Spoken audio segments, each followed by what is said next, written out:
Hey guys, so tonight we're going to talk about what it was really like to be a street prostitute in 1870s Amsterdam. And I mean really like. Not the romanticized brothel fantasies or the salacious stories that tend to focus only on scandal, but the actual day-to-day, hour-to-hour experience of a woman surviving on the edge of society. This isn't going to be fast or flashy or overly dramatic. This is going to be slow, quiet, deeply immersive. You're going to lie there and sink into this world piece by piece, until your mind lets go of everything else. If you're new here, welcome.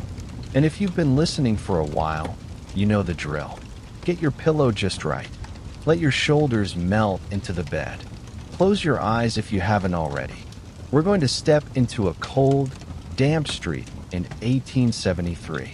And you are a woman in her 20s. Your name doesn't matter to most people. Your face isn't on any posters. You won't be remembered in the newspapers. But tonight, this is your story. This is what it really was like to be a street prostitute in the red light alleys of 19th century Amsterdam. You wake up in a cot that creaks every time you shift. The mattress is made of straw, flattened in the middle, and sharp around the edges. Your lower back aches from the way your body's curved all night. Your hip bone is sore from the slats beneath the mattress poking up through the thin bedding. It's dark in the room, no windows, just the weak orange glow of a street lamp outside the dirty glass pane over the door. The smell is what hits you next. Old wood, moldy fabric, body odor, stale gin, and something metallic, blood, maybe, from someone else who bled here before. You sit up slowly, careful not to wake the other woman sleeping a few feet away on the floor. She's snoring softly, curled up beneath a threadbare blanket with her boots still on. You slept in your chemise again, because it's the warmest thing you have. You pull your wool shawl tighter over your shoulders and reach for the tin basin beside the cot. It's half full of cold water that smells faintly like lye. You dip a corner of cloth in it and wipe your face, not to feel clean, just to feel awake. You breathe out slowly and look at the door. No lock, no sense of privacy, just a door that opens if someone wants to come in. You stretch your back, feel the popping in your spine, and slide your feet into the stiff leather boots that have walked too many miles in wet alleys. You don't own socks. You haven't in months. Outside, the morning is gray. The street is slick with last night's rain and horse dung. You smell coal smoke from the chimneys, mixing with the stink of garbage that hasn't been picked up in a week.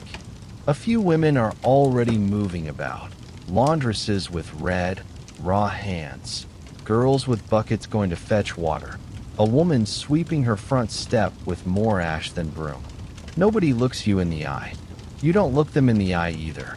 There's an understanding here. In this part of town, the wallages, they call it, people don't make eye contact unless there's business to discuss. You pull your shawl tighter again and start walking. Your stomach growls. You didn't eat last night.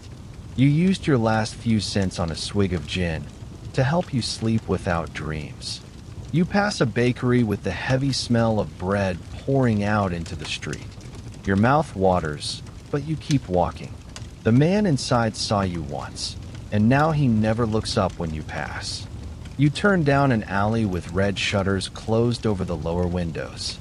You used to work in one of these rooms, back when you still had a madam, a woman who took half your money but gave you clean linens and some protection. But madams don't keep girls with bad teeth and a limp. You got the limp after that man in the navy coat threw you into the brick wall. He was drunk and angry because you asked for the full price up front. Now your right leg drags a little, just enough to make men hesitate, just enough to make madams lose interest. So now you're a free girl, which means you're on your own. No room, no window, no house. You walk the street and hope for customers, and if you're lucky, you rent a room by the hour to do the work. If you're not lucky, you use the alley. You reach the edge of the canal, lean on the iron railing, and wait. Not because it's a scenic view, You're not here for the water, or the swans, or the boats.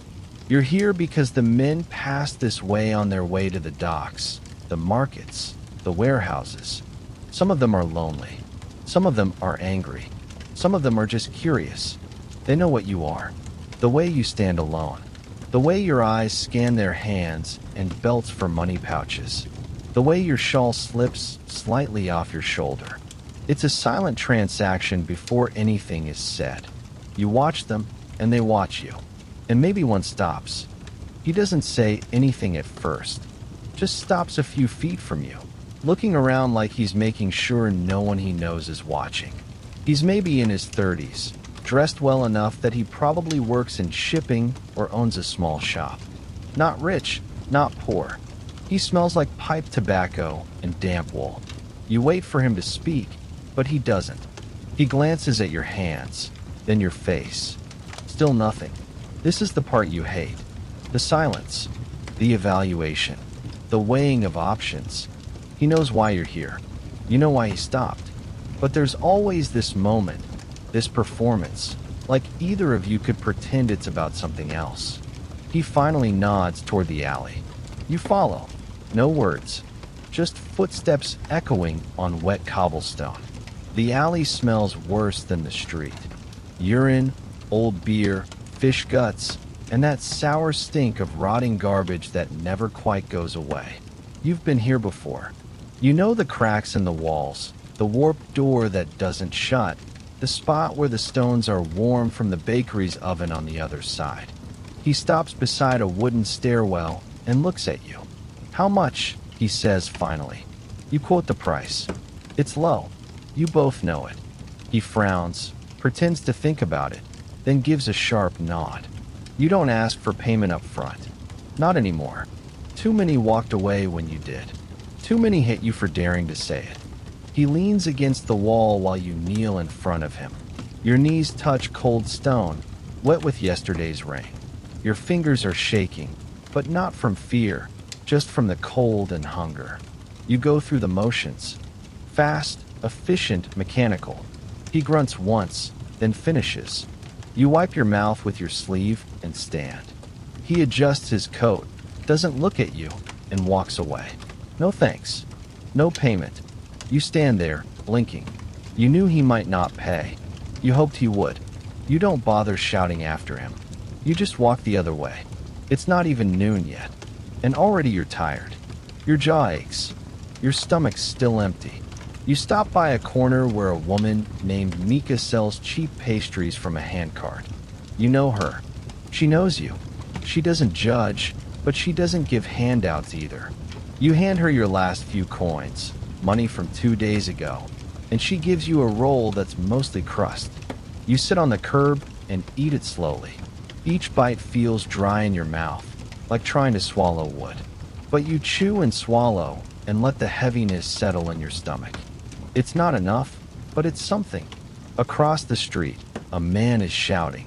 Something about bread prices or lost cargo. 2 women run past you, laughing, their shoes slapping against the stones. They're not like you. Clean hair, fresh aprons. Factory girls, probably. They still live with their mothers. Still have homes. Still have choices. You used to be like that. Once. You finish the roll and toss the last hard corner into the gutter. It bounces off the stones and lands beside a rat. The rat doesn't flinch. It just sniffs the bread, drags it away. You stand. You have to find another customer. You don't want to, but you have to. Because if you don't, you won't eat tonight. And if you don't eat tonight, tomorrow will be harder. And if tomorrow's harder, you might not make it to next week. So you walk. Not fast, not slow, just enough to keep warm. You skin every man you pass. You avoid eye contact with women. You avoid the police completely. They've arrested you before. Once for loitering. Once for indecency. The cell was colder than the street. You bled on the floor, and nobody gave you anything to clean up. You try not to think about that. You try not to think about anything except the next hour. The next coin. The next meal. You pass a little girl sitting on a step, her legs swinging under her dress. She stares at you, not smiling, just watching. You wonder what she sees. A woman? A ghost? A warning? Her mother calls her inside. She goes. You keep walking. By mid-afternoon, your feet are sore again. The boots are stiff from yesterday's mud. They never really dry out anymore. The leather is cracking. The left sole is starting to split. You try not to think about what you'll do when they finally fall apart. Your toes are already bruised from pressing against the seams. You pause near a row of iron posts and lean your shoulder against the wall. There's a puddle nearby, and the wind carries a chill off the canal. You breathe through your nose and taste the air, smoke, fish, manure, ash. Your stomach growls again. That roll didn't last long. You rub your arms through the shawl and scan the street again. Still nothing. The dock workers don't have money. The office men don't want a girl who looks this tired. You'll have better luck after dark. You always do. They can't see you as well in the dark. You can't see them either, which is sometimes a blessing. You hear footsteps behind you. Not rushed, not heavy. Measured. You glance back. It's a man in a dark coat, older. His beard is neat, and he wears gloves. You tense instinctively. He stops 2 feet from you and says your name. Your real name. You haven't heard it in weeks. You blink at him. Recognition comes slowly. You know him. Not well, but enough. He's come to you before. He paid. Didn't talk much. Didn't stay long. Didn't hurt you. That alone makes him stand out. You nod. He holds out a coin. You glance down at it. It's more than usual. Enough for food. Enough for a room tonight, maybe. Enough to not sleep in the alley again. You take it without a word. He doesn't ask to go somewhere. He just keeps walking. You don't follow. He wasn't here for that today. Maybe he just wanted to help. Or maybe he wanted to feel better about himself. Either way, it doesn't matter. You clutch the coin in your palm like it might vanish if you let go. You keep walking. The sun is lower now. The shadows are longer. The buildings lean in like they're trying to hide their secrets. You turn down a narrow lane with shuttered windows and crooked doors. There's a tavern at the end. You know the barkeep. He lets you sit near the fire if it's not too crowded. Sometimes you sweep the floor for a bowl of stew. It's mostly water and barley, but it's warm. You push the door open and step inside. The air hits you like a wall. Warmth, smoke, beer sweat. It's loud. Voices raised in laughter and argument. Boots thumping. Coins clinking. The fire crackles in the far corner. You slip toward it, keeping your head down. Nobody stops you. You sit on the bench nearest the flames and stretch your hands toward the heat.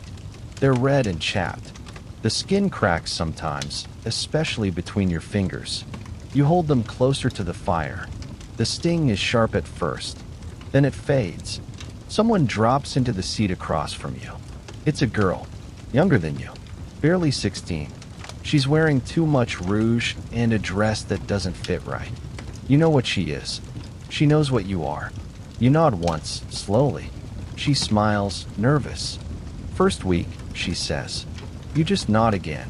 There's nothing to say. She'll learn. Or she won't. Some don't. She rubs her arms like she's cold. Even in the heat of the fire. That's how it starts. Cold you can't shake. A hunger that doesn't go away. A noise in your head that never really quiets. You pull your shawl tighter. The barkeep walks past and jerks his head toward the back. You follow him into the kitchen. There's a bowl waiting. Stew like always. Steam rises from the surface. You eat it fast, not caring that it burns your tongue. You scrape the bottom of the bowl with the spoon to get the last of the barley. He watches you, but doesn't say anything. You wipe your mouth on your sleeve, nod thanks, and walk back into the main room. The girl is gone. The fire's still burning. You sit again. This time, your belly's not empty. That helps. Not much, but some. Night falls without anyone noticing. No clock strikes. No bell rings. Just a slow darkening of the corners. Just the quiet turning of the world. You're still by the fire when the barkeep tells you it's time to leave. No room to sleep here tonight. Too many drunk men. Too much noise. Too much risk. You step back outside, and the cold hits your face like a slap. You brace against it and walk. Back toward the alley. Back toward the places where no one wants to be seen. The streets are slick again. The fog rolls in from the canals like a living thing. You pull the shawl tighter and keep walking. The fog thickens as you move through the crooked lanes near the Adesidsvoorburgwal. The lamps are lit, but they barely pierce the air, just soft orange halos swimming in a sea of gray. Everything smells wet. Wet stone, wet wool, wet trash. Somewhere in the distance, church bells ring. You don't know what time it is, but it's late. Late enough for the honest people to be in bed. Late enough for your work to begin. This is when the men come out. Not all of them, but enough. Drunk. Sad. Hungry in the way that has nothing to do with food. Some of them want company. Some want to hurt someone. Most just want to forget who they are for a while. You've seen it all. You take your spot under a lamppost that flickers like it's deciding whether to stay alive or give up. There's a crack in the pavement beneath your feet, and you can feel the chill of the earth rising through the soles of your broken boots. You don't move. You just wait. You hear footsteps. A man rounds the corner. Tall, thin, wearing a scarf that looks expensive. He sees you. You see him. He slows. That's always the moment. The pause. If they pause, they're deciding. If they don't, they're gone. He stops a few paces from you, watching. You don't speak. Neither does he. Then he nods toward a doorway across the street. No room, no words, no names. You follow him. The room he's rented smells like boiled cabbage and dust. There's a bed in the corner, but it leans at an angle like the legs are tired. He lights a candle. The light is soft, shaky. Your shadow flickers on the wall like it's trying to escape. He hands you 2 coins. You don't count them, just pocket them. Better than most. He pulls off his scarf and coat. You stay dressed. There's no point undressing. You've learned that. You do the work. Fast. Efficient. Quiet. He finishes and lies back, staring at the ceiling. You don't wait. You leave before he can say anything.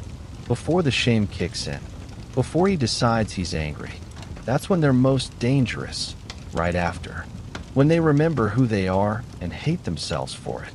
You step back into the cold. The air smells of canal water and chimney smoke. You walk fast. Not because you're afraid. Because you want the night to end.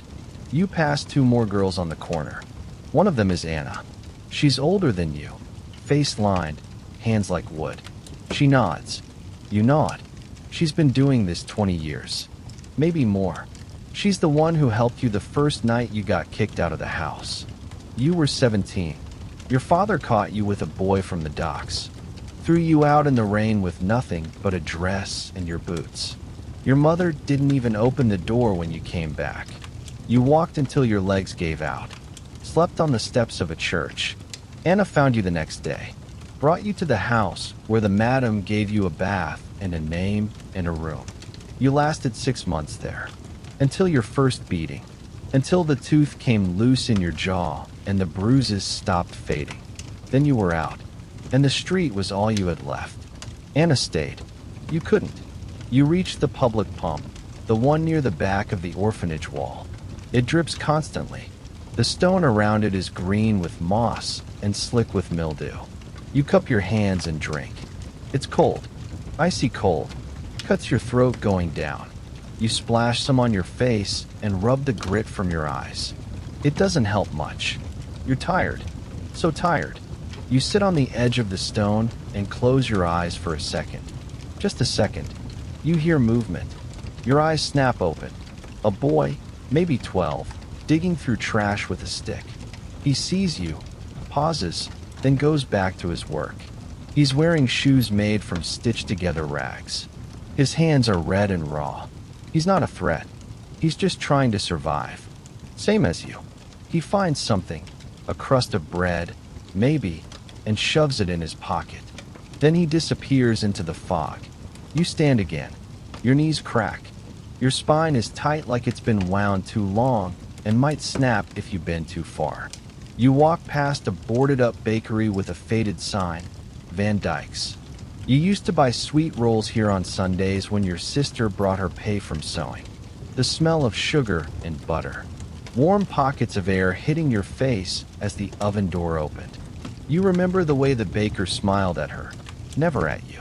You remember thinking it didn't matter, that life would turn out anyway. You didn't know how fast it could go wrong. A man stumbles out of a bar near Newmarkt. Drunk. Loud. He sees you and calls something in slurred Dutch. You don't respond. He follows you anyway. You walk faster. He yells again. You duck down an alley, then cut across a footbridge. He doesn't follow. You exhale slowly. Your breath fogs the air. You need to sleep. But where? The money you earned is enough for food tomorrow, but not a room. You have to choose. A bed or a meal. You choose the meal. You always do. Because you can sleep standing if you have to. But you can't survive on air. There's a place behind the tannery. A small alcove where the walls are dry and the wind doesn't cut straight through. You've used it before. So have others. Sometimes it's safe. Sometimes it's not. You take the risk. You settle into the corner, tucking your knees under your shawl. You press your back to the brick wall. It's rough and cold and unforgiving, but it holds you up. You close your eyes. The city hums around you. Horses in the distance, laughter from drunk men, a door slamming shut. You focus on your breathing. In, out, in, out. Your muscles start to loosen. Your jaw unclenches. Your mind drifts. Just a little. Not sleep. Not yet. But almost. You don't remember falling asleep. You never do. It just happens, somewhere between the 5th breath and the 10th. But you wake up suddenly, sharply, like a thread pulled too tight, and then snapped. Your back hurts from leaning against the bricks all night. Your legs are stiff, locked at odd angles beneath your body. The tips of your fingers are numb from the cold. You slept curled like a rag doll left in the rain. Someone passed nearby while you were asleep. You can tell by the muddy footprint near your foot and the smell of piss in the corner. But they didn't touch you. That counts as a good night. You shift your hips and groan softly. Every muscle protests. You stretch your arms out slowly and flex your hands until the blood comes back. Pins and needles.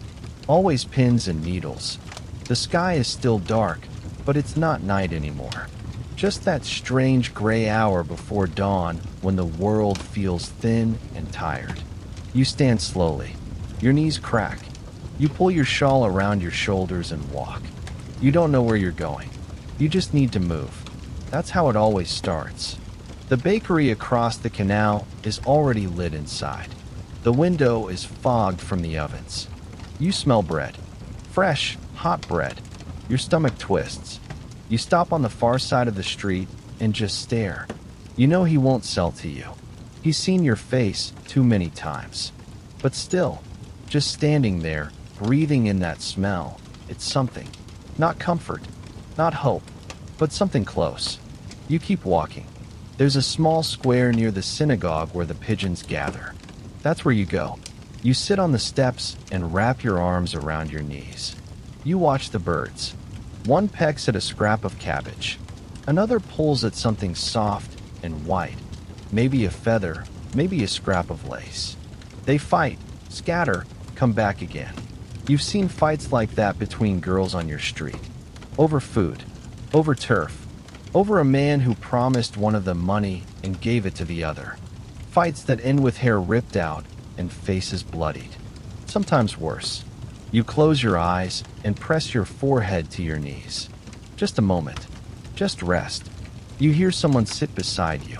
Soft footsteps. Then the bench creaks. You open your eyes, but don't turn your head. It's a man. Not old. Not young. His coat is wool and his boots are polished. His hands are clean. That tells you everything. A man with clean hands at this hour is not going to work. He speaks gently. Asks if you're cold. You don't answer. He asks how long you've been out here. You don't answer. He says he has a room. You still don't answer. He places a coin beside you, then two more, then stands and walks away. He doesn't look back. You stare at the coins. Your stomach twists again. You don't chase him. You don't touch the coins. Not yet. You wait. Maybe it's a trick. Maybe he's watching. But after a minute, he's gone. The coins stay. You pick them up. Enough for bread, a meal, maybe even a room if you don't eat. You sit a little longer, the metal cold in your hand. Then you stand and walk toward the canal again. The bread shop will open in 15 minutes. You'll be waiting. You spend most of the morning with food in your belly. A miracle, really. You chew slowly, letting the warmth of the bread settle deep into your chest. You sit by the bridge, watching the water. It's still gray, still slow. The barges haven't started moving yet. The city is still asleep in parts. You remember a time when you were young and your mother brought you here to feed the ducks. You were 6. She braided your hair. She let you hold the crusts. You try to remember her voice, but all you can recall is her hand pushing you back when you tried to follow her out the door that last time. She said, "You made your choice." You didn't understand what that meant until years later. Until you realized she meant, you made your shame. The afternoon sun doesn't show, just gray sky and wind. You walk back toward the alleys behind Amsterdam, where some of the richer clients go. There's a hotel there with iron balconies and gas lamps that flicker even during the day. If you're lucky, you'll get a man from Germany or England. They pay more. They say fewer words. Some don't even take their coats off. But there's no one around. Just a butcher boy carrying slabs of meat down a side street, and a pair of chimney sweeps leaning against a wall, smoking. You think about going back to the pump, to the fire near the tannery, to the alcove, but something keeps you moving. By late afternoon, your feet feel like they're full of stones. Your knees are swollen. Your mouth tastes like ash. You walk slower now. You know your face is tired, your eyes too dark, your jaw too tight. You're less sellable like this. You'll get passed over, ignored, maybe worse. You duck into a side alley behind a row of shuttered shops. There's a mirror there, cracked and fogged, hung outside what used to be a tailor's. You look at yourself. You look old. Not old in years. Old in days. Old in hours. Your hair is matted near the back where you slept. Your teeth look yellow under the weak light. Your lips are cracked. You pull your shawl tighter and look away. You stop near the edge of the canal again and sit. This time on a pile of rope beside a moored barge. It smells like fish and tar and old wood. You rest your head against the rope and close your eyes. The wind lifts your hair gently. You imagine you're on the boat, drifting, not far, not to another city, just drifting, floating away from this street, from this ache, from this name no one says anymore. Just drifting. Hey, you open your eyes. Another girl, maybe 19, face round, eyes too big, dress a little too clean. She asks if this is your corner. You say no. She looks relieved, sits down beside you. She offers you a cigarette. You shake your head. She lights it anyway, sucks on it like it's the only thing she owns. You sit together in silence. The rope shifts under your legs. She finally says, "You've been doing this long?" You nod. She asks, "Does it get easier?" You don't answer, because no, it doesn't. You just stop reacting. That's not the same thing. She doesn't press the question, just smokes in silence. Her fingers shake when she brings the cigarette to her lips, but she pretends not to notice. You watch her out of the corner of your eye. Her boots are new. Her shawl still has color. Her dress fits. She hasn't been broken yet. You wonder if she will be. Some girls last. Most don't. Some run. Some vanish. Some end up floating in the canal with stones in their pockets and no name on their bodies. The police call them Jane, Maria, and unknown. But you always know. You always recognize the shoes, the hair, the shape of their jaw. The girl finishes the cigarette and stubs it out on the stone. "See you around," she says. You nod once. Then she walks away. You don't know if you'll ever see her again, but you will remember her name. You always do. Evening again. The city changes when the lamps are lit. Shadows grow long. Faces disappear into hoods and hats. The fog rolls back in from the harbor, and the air takes on that strange, sour smell of coal dust and oil. You walk slower now, dragging your right foot slightly.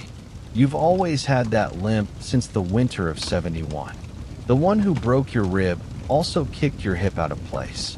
It never quite healed. You couldn't afford a doctor then. Still can't. So you walk with a tilt, like a chair with one leg shorter than the rest. You hate the sound your foot makes. Soft scrape, as you walk. It draws attention. Not good attention. The kind that makes men think you're weak. Breakable. You pass the house with the blue shutters, the one that used to take girls in if they brought money. They don't take you anymore. Not since the incident with the sailor. Not since the blood on the stairs. They didn't even let you back in to collect your things. You think about the scarf you left there. Red wool, frayed at the ends. It wasn't worth much, but it was warm. It was yours. You hope someone found it. You hope it wasn't just burned. Tonight you have a plan. Not much of one, but something. There's a bar near the shipyard where dock supervisors drink. They come late, after the workers are gone. They don't want talk. They don't want complications. They pay fast, leave fast. You can handle that. You head that way now. Your stomach is still holding on to this morning's bread, but your throat is dry. You haven't had water since before noon, and your lips are starting to crack again. You run your tongue along the cuts at the corners of your mouth. Taste iron. The bar is noisy, warm. You slip inside and stand near the wall. No one greets you. No one looks at you. But that's the trick. You wait. Don't beg. Don't smile. Don't act too eager. You're not a girl anymore. Your work. Your background noise. And eventually, someone always comes. It takes half an hour.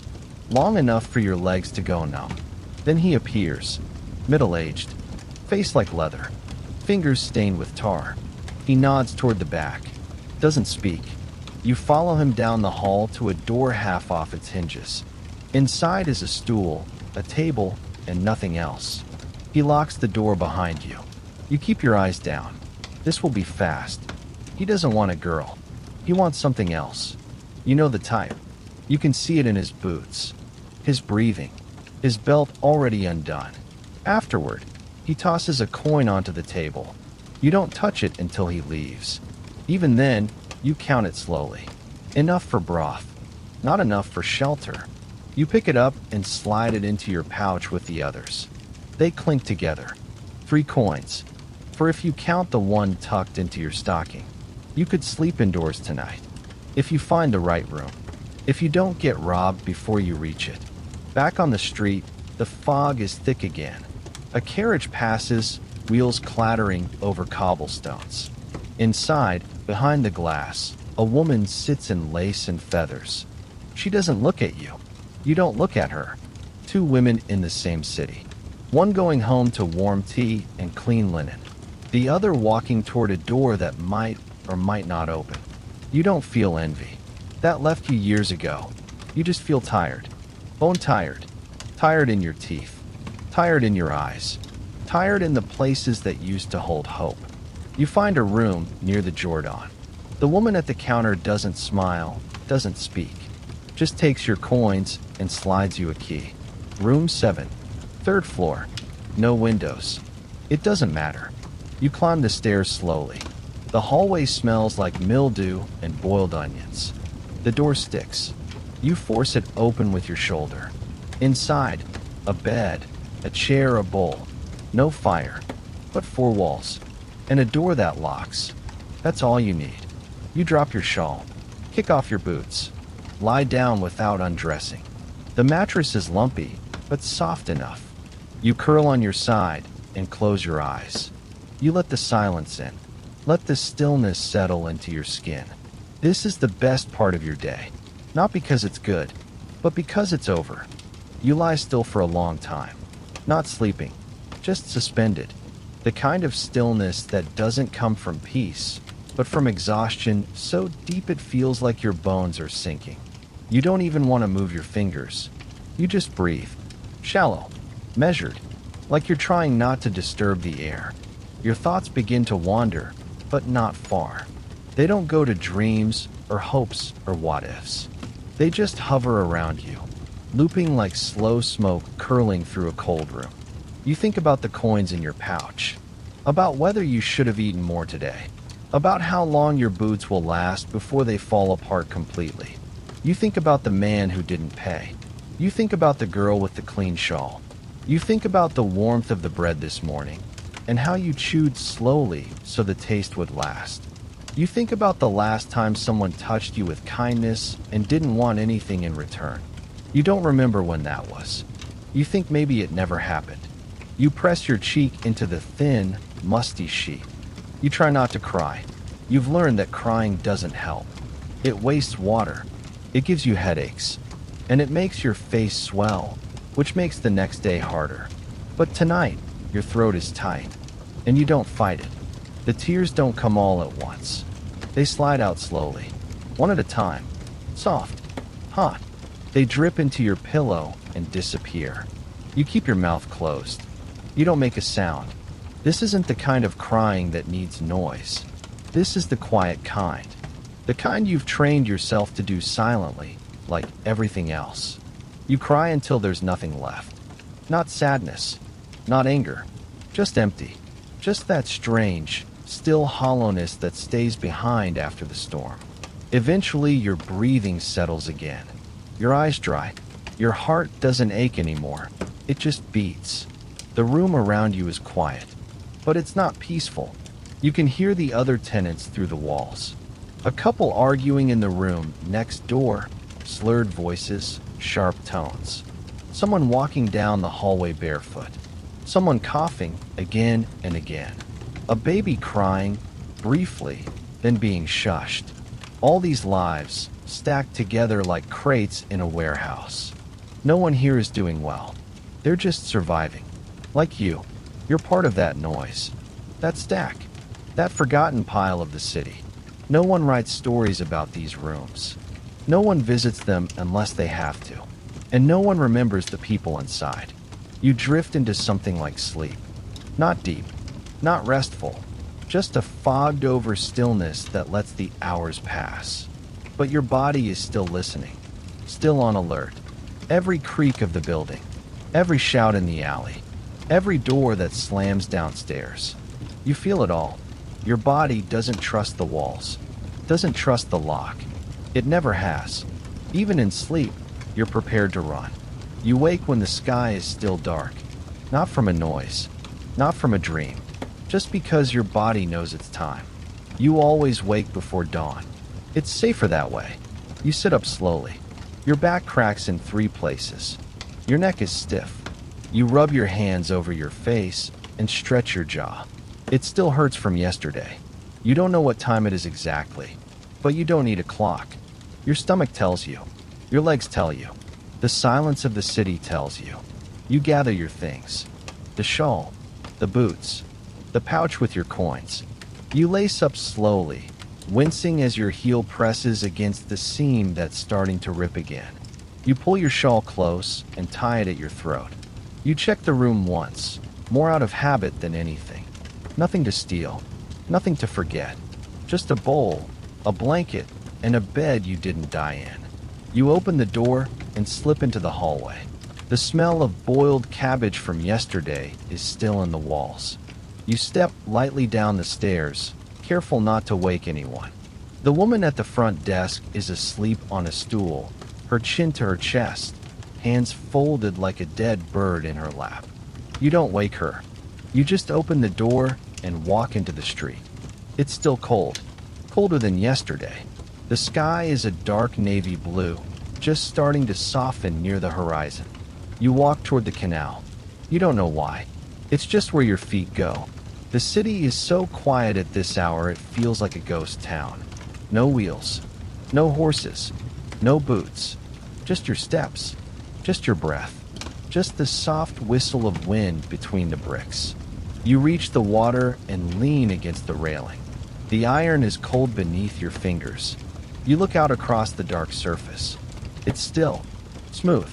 You imagine stepping into it, letting it take you under, letting it cover you like a blanket, letting it pull you out of this life and into something quieter. Not because you want to die, but because you don't want to keep waking up like this. You just want to stop having to. You stay like that for a long time. Not moving, not deciding, just breathing. Eventually, the sun begins to rise behind the rooftops, and the city starts again. You turn away from the canal, and you walk back toward the alleys. Because that's what you do. Because you don't have anywhere else to go. Because the work starts again. Because the hunger always comes back. Because this is what it's really like. You walk the same streets again, the same stones beneath your feet, the same crooked windows watching from above. The city doesn't change for you. It doesn't pause, or pity, or notice. It just wakes up like it always does, mechanical, indifferent. A woman opens her shutters and shakes a rag out onto the street. Dust falls from her window ledge like ash. She doesn't see you. You're beneath her line of sight. A baker passes you on his way to work. His apron is already stained with flour. He whistles, not at you, but to himself.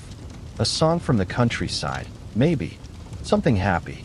It feels foreign, like it doesn't belong here. Like it doesn't belong near you. You hear hooves behind you and step aside without thinking. A cart rumbles past, wheels squealing. On it, barrels of fish, still wet from the morning catch. The smell hits you and your stomach clenches.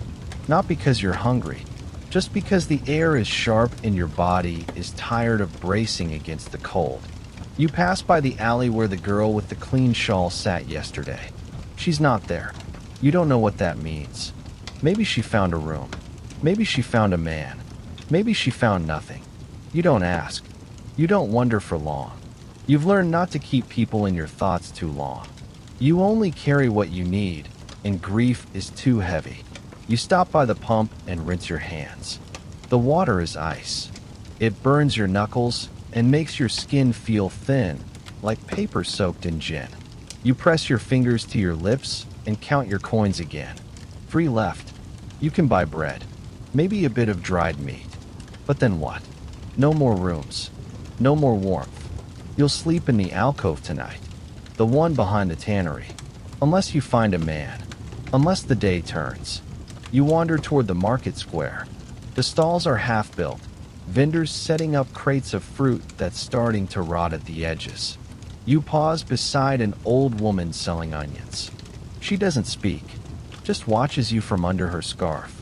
You think about asking for one. Just one. But you don't.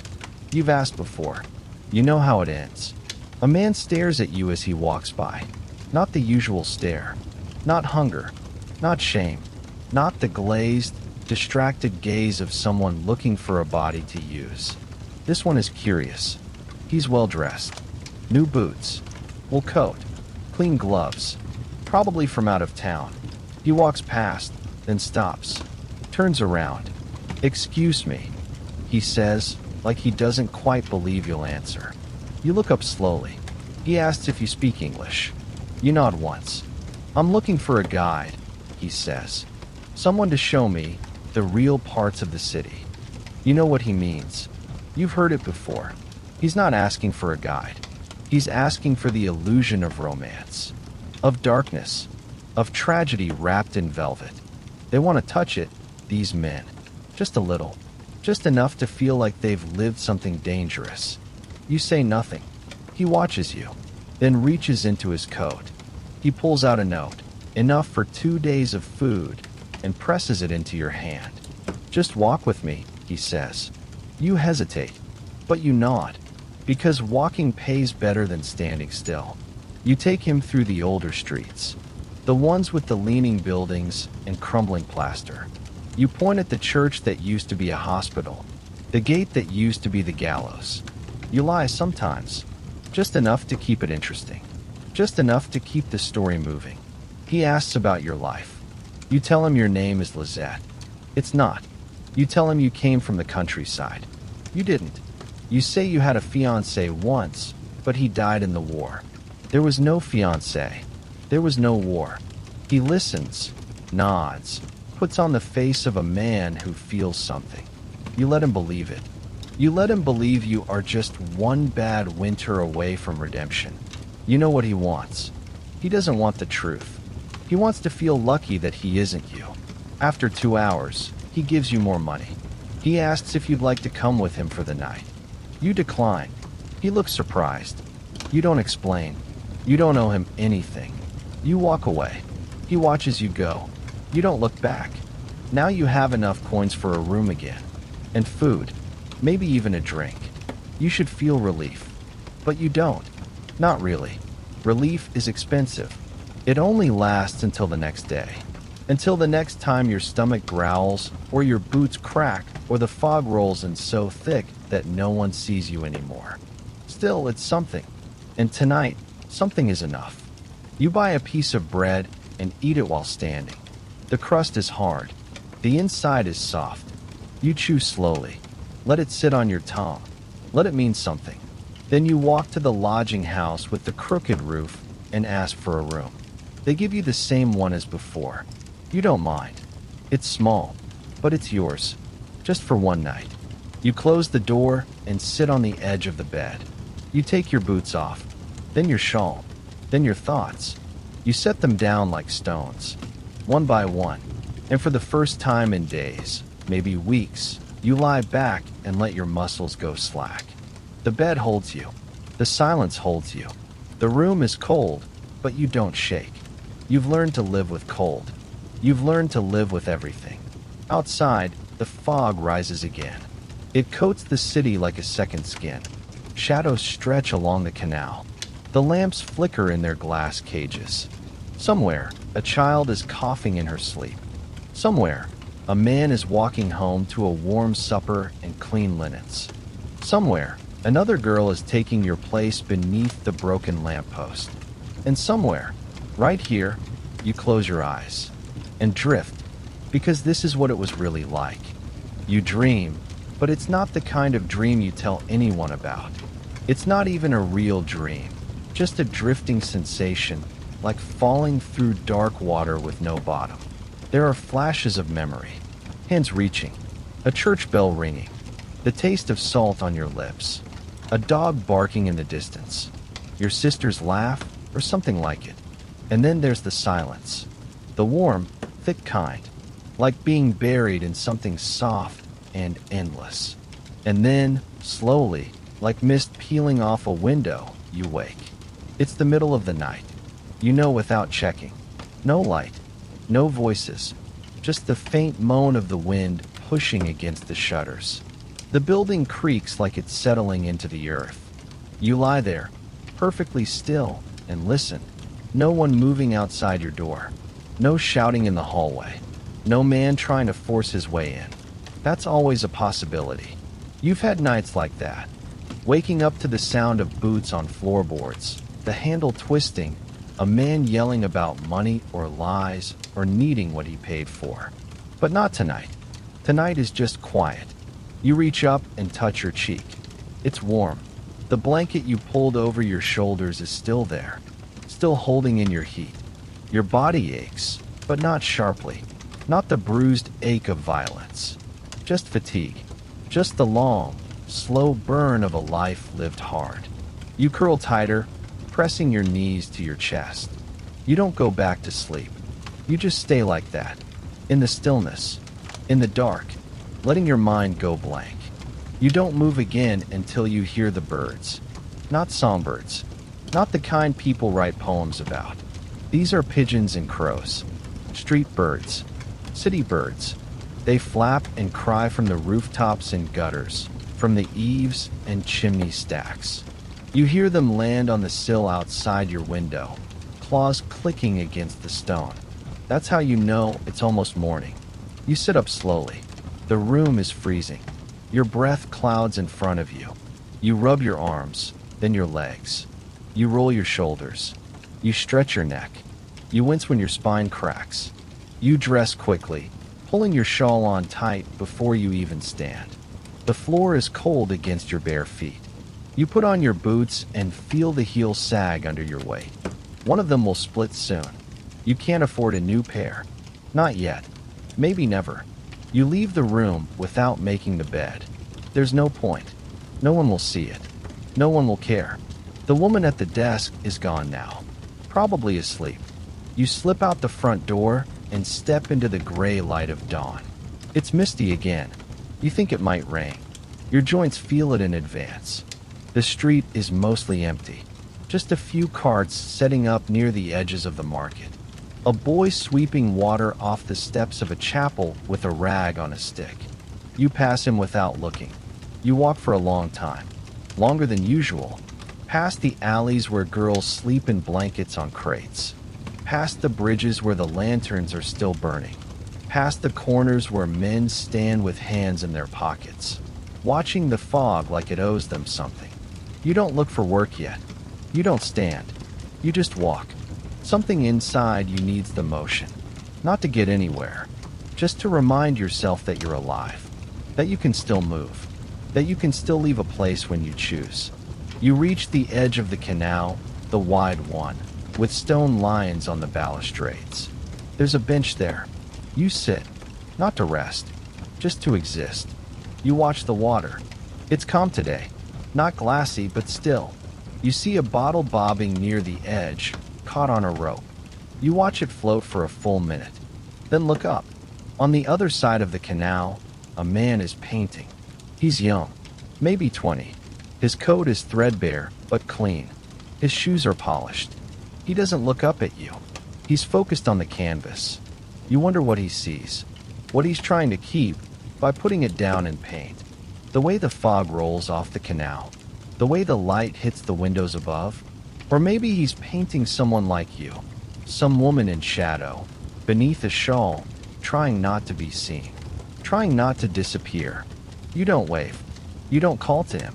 You just watch him work, and then, when your legs start to tingle from the cold, you stand and walk again. You stop by a stall and buy a heel of bread. It's hard. The man throws it into your palm like you're a dog. You don't say anything. You just move on. You chew as you walk, jaw aching with each bite. But it's food. It's enough. By the time the sun clears the rooftops, the city is alive again. Children running between horses. Vendors yelling about potatoes. Dogs barking from balconies. And you walking back toward the red shutters. Toward the men who pretend they don't see you during the day. Toward the doorways where the bricks remember every back pressed against them. You don't hate it. You don't love it. It just is. This is what your days look like. This is what your nights are. This is what it was really like. You pass under an archway that smells of urine and wet iron. The roof leaks. You feel it on your neck. One slow drop, icy cold, sliding under your collar like a warning. You keep walking. To your left, a butcher's cart trundles by. The wheels splash through a puddle that smells like rot and old ale. You step aside just in time, lifting your hem to keep the edge of your skirt dry. It doesn't matter much. The cloth is already stained with weeks of walking, leaning, kneeling. You glance at the cart's contents. Pig heads, stacked neatly, eyes open, tongues lolling. One of them stares at you. You don't flinch. There's a church bell tolling somewhere in the distance.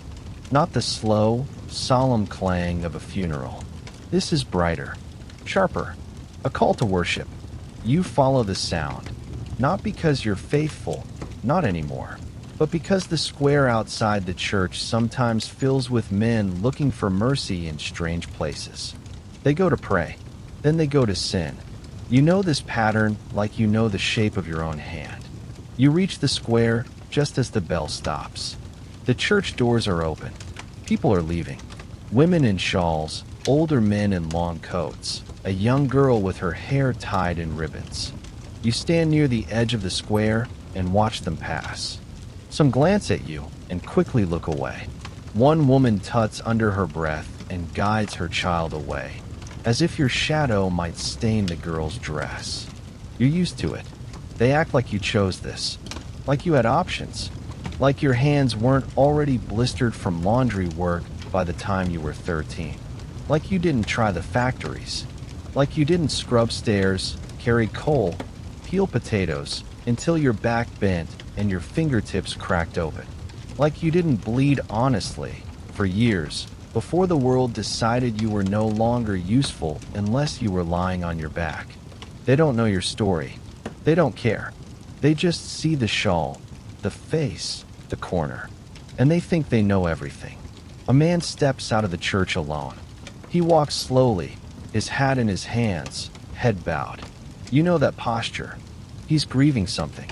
Maybe someone. Maybe himself. He looks up. Your eyes meet. He hesitates. You nod, barely. He crosses the square toward you. You don't move. When he reaches you, he doesn't speak. He just gestures with one hand. You walk beside him. He doesn't touch you, doesn't even look at you again. He leads you to a quiet part of the city, near the back of a closed apothecary. There's a doorway there, deep and shadowed. He stops and finally speaks. I don't want anything, he says, his voice dry. Just to sit. You nod again. You both sit, side by side, on the cold stone step. You wait. The silence stretches. Then he says, she died last week. My daughter. You nod. He says, fever. Came on quick. You nod again. He doesn't cry. Men like him don't cry in front of women like you. But his hands are shaking. You watch him for a while. Then you pull your shawl from your shoulders and drape half of it across him. He tenses, but he doesn't push it away. You sit like that for maybe 10 minutes. Not speaking, just breathing in the same space, sharing the same cold. Then he stands, places something wrapped in cloth beside you, and walks away without a word. You don't open it immediately. You just watch his figure fade into the fog. When he's gone, you unwrap it. It's food. A wedge of cheese, a thick heel of black bread, a boiled egg, and 2 silver coins. You close the cloth around it again and hold it to your chest. You don't smile, but something inside you softens, just a little, just enough to make the next few hours feel bearable. You find a quiet place to eat, beside a canal bridge, under a row of weeping willows. The wind moves through the branches like whispers. You sit with your knees pulled up and unwrap the food slowly. The egg is still warm. You eat it first. It tastes like spring, like something growing. The cheese is sharp, crumbly. You save the bread for last, soaking it in the yolk smeared across your fingers. You chew slowly, deliberately. No one watches. No one interrupts. For 10 minutes, you are not starving, not working, not waiting, just eating, just existing, just here. Afterwards, you wipe your hands on the inside of your skirt and rinse your fingers in the canal. You sit for a while longer, watching the ripples in the water. Your reflection is blurry, distorted, but it's there. You lean forward and look closer. Your eyes look older than they used to. Your mouth, flatter. Your skin, paler. You don't look like the girls in the brothel windows. You look like someone who has walked too far with too little. You reach up and touch the curve of your cheek, then your lips, then your throat, just to remind yourself that you're still real. A voice behind you makes you flinch. You turn quickly. It's a boy, no older than 12. He holds out a tin cup. You recognize him. He's the one who was digging through trash 2 days ago. You take the cup. He looks at you, waiting. You break the bread in half and hand him a piece. He nods once, sits beside you. You eat in silence. He finishes first and licks the crumbs from his fingers. Then he says, "My sister does what you do." You nod. "She's 16, he says. Has a baby." You nod again. He doesn't look sad, just tired, like he's already seen too much. Like you hand him the rest of the cheese. He takes it without thanks, not out of rudeness, just survival. He eats it quickly, then stands. He looks at you like he wants to say something else, but doesn't. Then he walks away. You watch him go until he disappears behind a laundry line flapping with sheets. You feel the weight of the moment settle on your chest. Heavy, but not crushing. Like everything else. You rise. You walk. You return to the corners where men pause and evaluate you with narrowed eyes. You speak when necessary. You don't flinch. You take the coins. You do the work. You walk away. Because this is what it was. Because this is what it really was like to be a woman with no place to fall. No family. No future. Just the next hour. The next man. The next bed. The next bruise. The next day. You keep going. Not out of hope. Not out of strength. Just because stopping would require a luxury you don't have. You survive because you do. You endure because you must. And that, in the end, is all there is. By mid-afternoon, the light has turned harsh. The kind of light that shows too much. Every crack in the pavement, every sore on your knuckles, every wrinkle in your blouse. It's not soft like morning light. It doesn't flatter. It exposes. You hate this part of the day. It's too early for men to be drunk. Too late for them to feel shame. They walk straighter, talk louder, smile less, and they look at you differently. Not like you're a woman, like you're a thing, like a loaf of bread they're debating buying stale. You stay near the fishmonger's stall. The smell keeps most of the boys away, and the sun doesn't hit that side of the street as hard. A girl you know, Clara, stands a few meters down. She's missing 2 teeth now, both front. She doesn't smile anymore. She doesn't try to talk to you either. None of you do. The talking stopped months ago. You all know each other's stories by now. You all have the same one. A man approaches. Tall, clean hands, hair parted neatly. He wears shoes that have never stepped in mud. He points at you like you're for sale and doesn't ask your name. You walk with him without speaking. He smells like expensive soap. He doesn't hold your arm, doesn't look at your face. You can already feel the bruises forming before he even touches you. His room is on the 2nd floor of a house with polished doorknobs and thick rugs. He pays in advance, double the usual. That's a warning. He locks the door behind you. Another warning. You keep your eyes on the floor and your hands where he can see them. You've been here before. Not in this house, but in this moment. This calculation. This quiet before the storm. The work isn't just what you do on your back. It's this. This reading of men. This silent mathematics of risk and control. He tells you not to speak. You nod. He asks if you understand. You nod again. You do what he wants. You leave without looking at him. You don't cry. Outside, you breathe through your mouth because your nose won't stop bleeding. Your side hurts when you walk. You press your hand to your ribs and count your steps. You make it 5 blocks before you stop. You lean against a wall and slide down until you're sitting on the ground. People pass. No one stops. You close your eyes and breathe through the pain. Eventually, it dulls. It always does. Everything dulls if you wait long enough. You buy a bottle. Not for pleasure. Not for warmth. Just to forget for a few hours. You drink alone in an alley behind a printing shop. The bricks are warm from the sun. The ground is dry. You stare at the sky and try not to think. It works for a while. The blur sets in. The sharpness fades. You lean your head back and drift. A pigeon lands nearby and pecks at something invisible. You watch it until your eyes lose focus. By the time the sun begins to dip, you're moving again. You can't afford to stop long. The night is coming, and you know what night means. You always do better at night. Men feel lonelier, colder, less sure of themselves. That's when they need you more. That's when they pay. That's when the work gets done. You go back to the square with the crooked fountain. The one where the stone angel's face has been worn flat by time. You sit on the bench beside it. You check your pouch. 3 coins. You'll need more if you want a room again. And maybe something warm to eat. An hour passes. Then another. The square grows louder. Then quieter again. You're about to move when a man sits beside you. He's older. Wears a ring. Keeps glancing at his watch. He smells like whiskey and regret. Do you talk? He asks. You nod. He pulls out a flask and offers you a sip. You take it. It burns. He tells you about his wife. How she's sick. How she doesn't know he's here. He tells you how he used to be a good man. You don't respond. He tells you how the city has changed him. You still don't respond. He asks if you'll come with him. You nod. He doesn't smile. Just stands. You follow. The room is quiet. He doesn't touch you at first.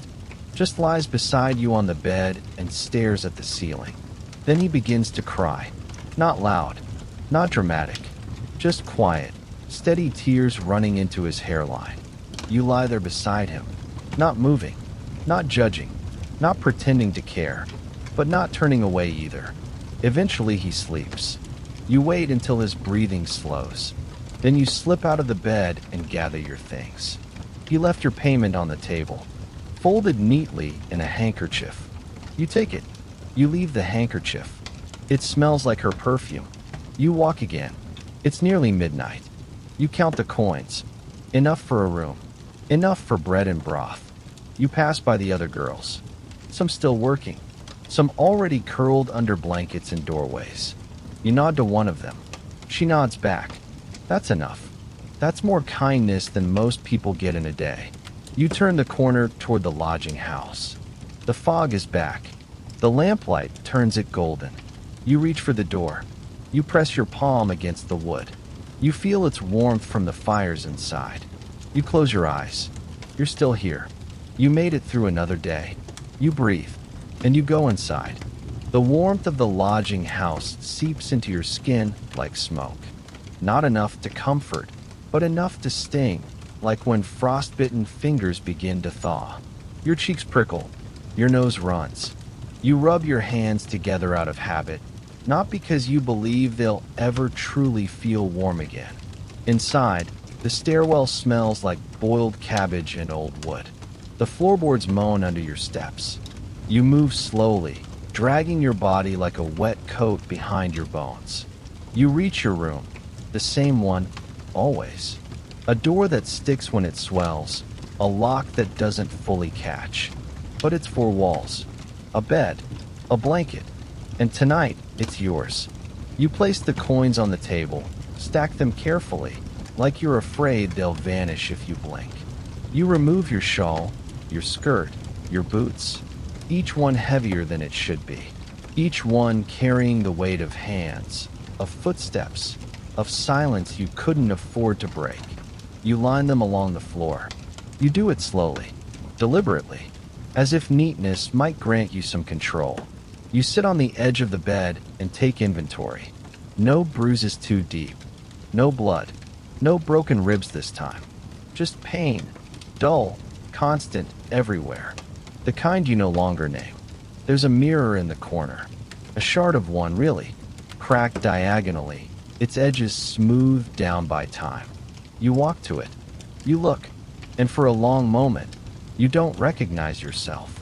Not because you've changed, but because you've forgotten what you looked like when you weren't pretending. The face staring back isn't beautiful, but it's not broken either. It's pale, lined, tight at the jaw, loose at the eyes. It's tired. That's all.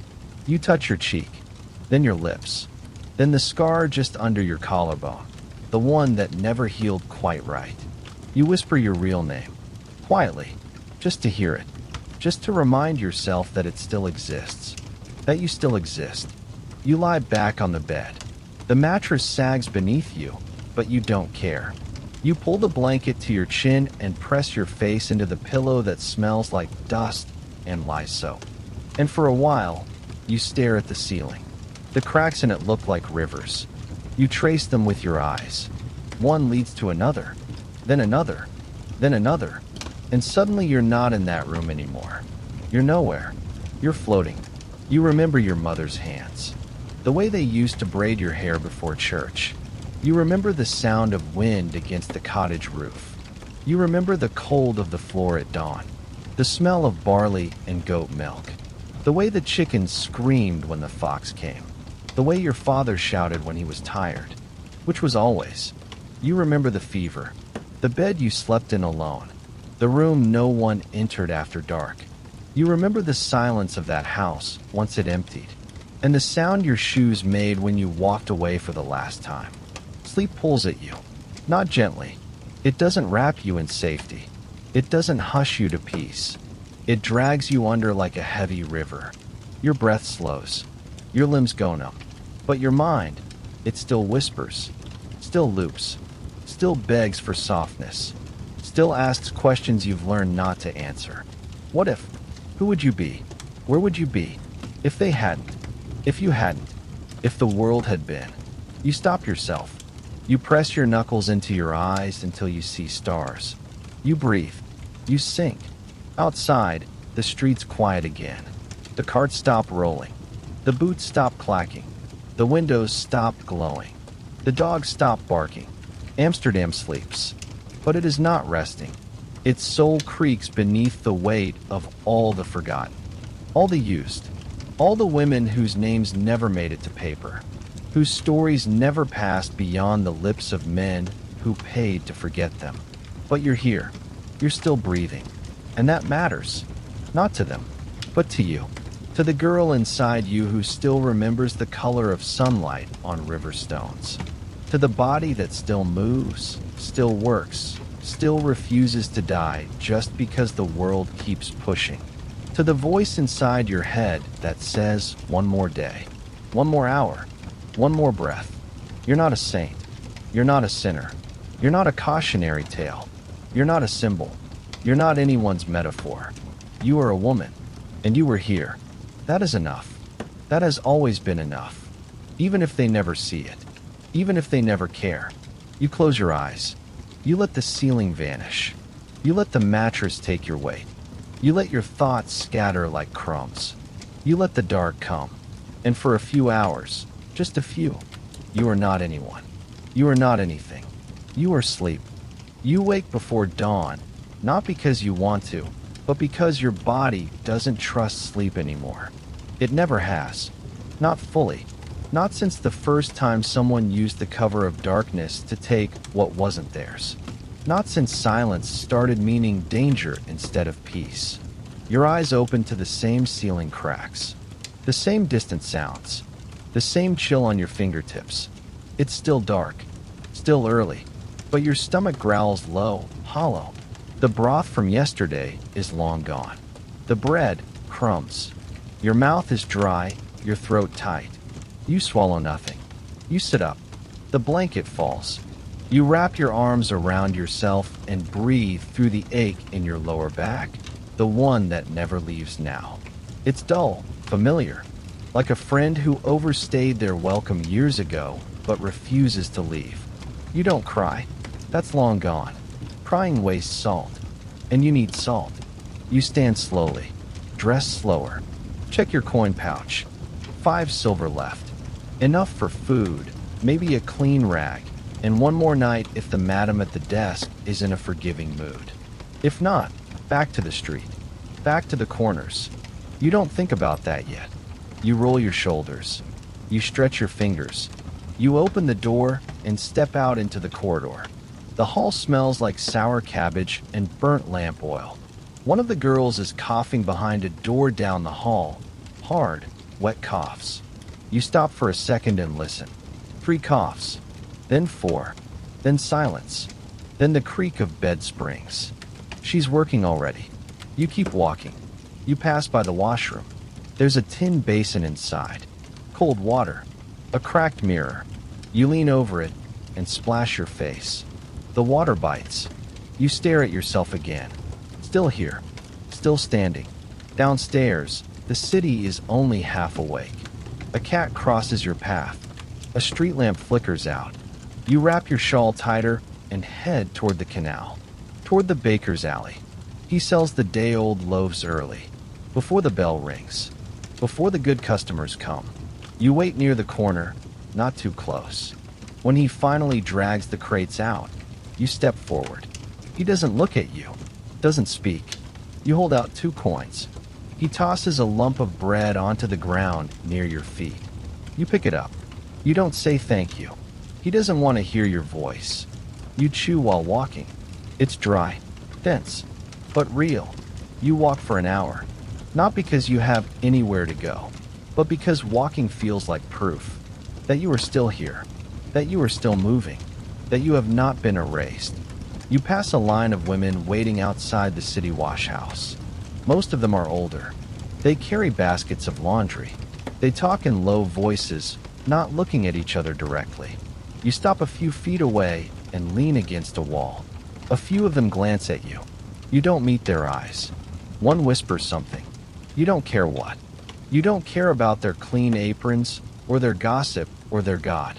You care that their hands are rough like yours, that their shoulders slump like yours, that they know, in some small corner of their souls, that you're not so different. They just pretend harder. Later, you return to the square near the market. Clara is there again. Same shawl, same space. She looks worse today. Paler, slower. You stand near her. Not close, just near enough to share space. She doesn't speak. You don't speak. But when a drunk staggers by and reaches toward her, you step forward. You don't say anything. You just stare. He stares back. You don't move. He shrugs and walks off. Clara doesn't thank you. She doesn't have to. You just return to your spot. That's enough. That's what passes for kindness here. By mid-morning, the air warms. Not much. Just enough to melt the frost on the rooftops. Just enough to let the stink rise from the gutters. The day begins again. And so do you. You brace yourself. You press your palm to your ribs. You run your tongue along the inside of your cheek to check for cuts. You count your coins again. You skin the street for men whose eyes are low and heavy. And you take a breath. Not a deep one. Not a hopeful one. Just a breath. Because you're not done yet. Because the world hasn't stopped yet. Because your body is still carrying you forward. One more day. One more hour. One more time. By the time the sky fades into that thin, chalky blue, the kind that creeps in slowly, like a sickness you feel in your bones before you name it, the air has shifted, not in temperature, not in pressure, but in rhythm, in a quiet, subtle hush that spreads between chimneys and across rooftops, settling like a sheet over the whole district, and you, standing there against the bricks with your hands folded across your stomach. Feel it press down on you in that familiar way, like an invisible hand, reminding you that no matter how many times the day resets, it never really starts over. You stare out at the street, not looking for anything in particular anymore, because by now you've learned that hope is a kind of hunger that feeds itself, and if you let it grow too strong, it will gnaw at the edges of your reason until you start to imagine possibilities again. Someone stopping, someone speaking gently, someone taking you in their arms not for what you offer, but for who you are. And you've seen enough girls fall for that trap, wide-eyed and soft, waiting too long under the lanterns while the real world passes them by and leaves them colder than before. So you just watch. The clatter of carriage wheels grows louder for a moment, then fades again. A sailor stumbles past with his coat dragging in the slush, humming something under his breath that doesn't sound like any language you know. A vendor calls out the price of turnips and gets no reply. Someone shouts in the distance, drunk, maybe angry, maybe both. And you flinch, not out of fear, but out of habit, because your nerves have been rewired by repetition, by noise, by hands, by rooms with no locks and nights, with no boundaries. A woman across the street sweeps the step in front of a butcher shop, her broom knocking against the stone in short, angry bursts. And for a moment your eyes meet hers, not by choice, just by accident. And in that flicker, there is a flash of something. Pity, maybe, or judgment, or recognition. But it's gone before you can hold on to it. She looks away. You look away. The world keeps turning. Your legs begin to ache, not from standing, not from walking, but from the weight of the day, the weight of the hour, The weight of holding yourself upright when everything inside you is sagging inward like a roof collapsing under too many winters, and you sit, slowly, carefully, on the edge of a wooden crate someone left outside a shuttered shop, the wood cold and damp against your thighs, the corner digging into your hip bone. You reach into your shawl, fingers numb, and pull out the last crust of bread from the cloth you tucked under your blouse this morning. The one you swore you'd save for nightfall, for when the ache in your stomach became louder than your thoughts. But now, with the sun barely tilting toward the canal, you chew it anyway, slowly, without tasting it. Crumbs sticking to your lips and falling into your lap like bits of yourself that you'll never gather back again. There is no joy in eating. There is no ritual, just necessity. A boy walks past, thin, maybe 9 or 10, shirt too big for his frame, shoes missing laces. And he stops, stares at the bread in your hand, then at your face, then at your hands again. You don't move. You don't speak. You just break the bread in two, hold out the larger piece without looking up, and wait. He takes it silently, fingers grazing yours like moth wings. No thank you. No smile. Just survival, passing between hands like smoke. He walks away, chewing with the urgency of someone who doesn't know when the next chance will come. And you watch him go, not because you expect anything in return, but because something inside you, something old, something buried, still wants to believe that maybe, just maybe, kindness isn't always wasted. A breeze kicks up, lifting the hem of your skirt and brushing dust across your boots. You pull your shawl tighter. Your stomach twists, not from hunger, but from memory. From nights like this one. From rooms that smelled of gin and sweat and rotting floorboards. From fingers that dug too hard. From breath that burned your neck. From the quiet that came after. The worst part was always the quiet. Because in the noise, you could pretend. You could escape. You could float outside yourself. But in the quiet, everything came back. The sound of your own breathing. The sting of tears you didn't want to shed. The echo of your name in your own head. You rise again, not because you want to, but because sitting still too long in this place invites attention you can't afford. You move like a shadow, soft, low, unnoticed. Your boots scrape the edge of the curb. Your reflection follows you in the puddles, warped, stretched, broken into pieces by the uneven stones. And still you walk, because that's all you've ever known. Because you've learned that the only way to keep from drowning is to keep moving, even if the tide is always against you. As the sun begins to dip, casting long, crooked shadows across the alleys, the streets grow louder again. Footsteps, voices, arguments spilling from pub doors, laughter that doesn't reach the eyes, doors slamming shut like jaws.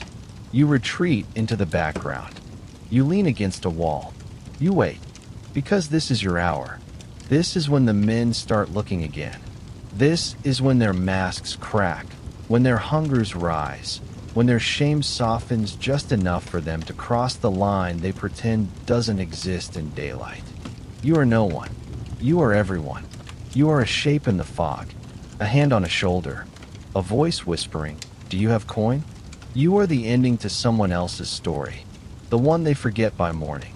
And still you wait, because this is what it was really like, because this is what it still is. The first man of the evening comes just after the bell strikes 6. He wears a hat that cost more than you'll see in a week, a coat lined with fur at the collar, and boots that click too cleanly against the stone, as if they've never seen dirt, never stepped in anything they didn't want to. He doesn't look at you, not directly. His eyes drift just above your shoulder, like he's scanning a menu he doesn't want to admit he's reading. You don't speak. He nods. That's all it takes. You follow. The street noise fades behind you as he leads you down a side lane, then another, until the smell of fried lard and damp fabric gives way to pipe smoke and old cologne. You recognize this neighborhood, not for its warmth or safety, but for its secrecy. Curtains always drawn, doors that open quickly and close faster. Women like you don't get rooms here unless someone else is paying. He enters a narrow house with a red door and gestures for you to wait. You stand in the hall. You listen to the floorboards above. You watch the shadows flicker along the wall as he lights a lamp. When he returns, he doesn't ask your name. They never do. He lays a handkerchief on the bed like that makes it cleaner, gestures again, and begins to unbutton his cuffs. You work quickly. You don't speak. You don't wince. Not anymore. You let your body go limp, not as surrender, but as armor. The faster you become empty, the faster it ends. Afterward, he pays with coins wrapped tightly in a twist of paper. New coins, fresh from a bank, still cold to the touch. You take them without counting. You dress without turning your back. You walk out without looking at his face. You pass the red door, back into the alley, and stop under a gas lamp, just for a second, to breathe. The light glows yellow on your hands. You count the coins. They're more than you expected. You pocket them. You don't smile. You don't let yourself. The fog has crept back in while you were upstairs. The street feels narrower now, the light swallowed by the thick gray around it. Everything is slower, quieter, muted, like the world's breathing has softened, like the city is exhaling after holding itself too long. You walk. No destination. No plan. Just forward.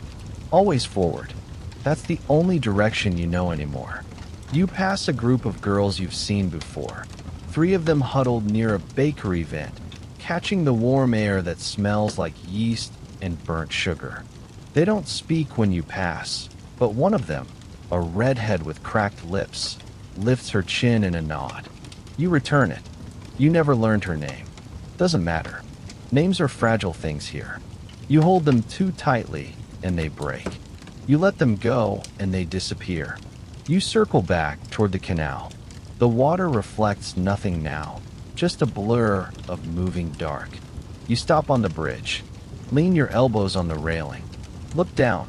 The water shifts and coils like smoke. You wonder, just for a moment, what it would feel like to sink, slowly, gently, letting the cold wrap around you like a shawl, pulling you down where no one calls you girl, whore, thing. Just silence. Just stillness. But only for a moment. Because you've come too far to fall now. Because you've earned every scar, every step, every breath. Because disappearing would be letting them win. And you, for all your pain, for all your weariness, for all your aching body and broken hope, you are still here. And that matters, even if only to you. You walk again. You pass the church, doors shut now, windows glowing faintly from candlelight within. You can hear the choir practicing, their voices rising and falling in a language older than you. You pause. You listen. You don't believe in God, but you believe in sound. You believe in anything that reminds you you're alive. And for those few notes, that soaring blend of harmony and echo, you feel something in your chest loosen. Not joy, not peace, just space. Just a little more room inside you to keep going. The hour turns. The lamps dim. The windows shut. You make your way back toward your lodging.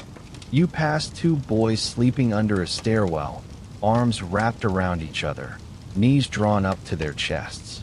You take the extra crust from your pocket and lay it beside them without waking them. They'll find it when they wake. You keep walking. The stairs creak louder tonight. You don't mind.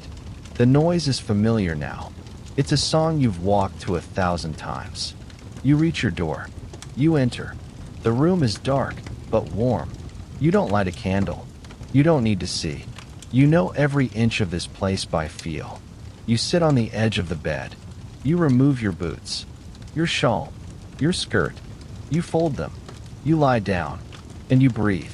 This was the day. Just one day. Not remarkable. Not tragic. Just real.